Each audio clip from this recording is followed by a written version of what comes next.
One night in the late 1700s, Luigi Galvani, an anatomy professor at the University of Bologna, Italy, stood on his balcony and lined up a string of butchered frog legs. This in itself was not unusual. They were, in all likelihood, awaiting the dinner plate. But on this night, the air was crackling with electricity from a storm, and Galvani noticed something odd. When he touched the legs with a pair of scissors, they twitched. The professor's curiosity was piqued. Soon after, he laid out some dissected frog legs in his laboratory, where, as it happened, he also kept a newfangled machine that stored static electricity.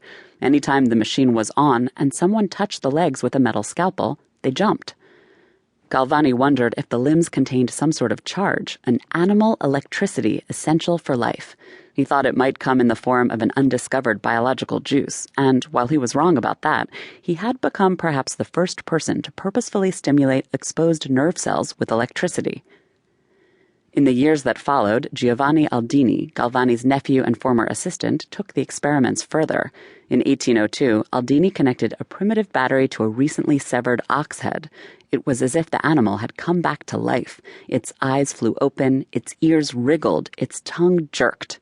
He attempted a similar experiment on the corpse of a murderer who'd been hanged in London's infamous Newgate prison. The effects were much the same, Aldini later wrote.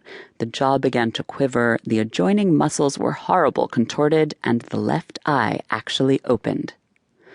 These ghoulish experiments were well known in scientific and popular circles. Mary Shelley used the notion that electricity could animate matter as the foundation for Frankenstein, and interest in the effects of electricity on living creatures continued for the next 150 years.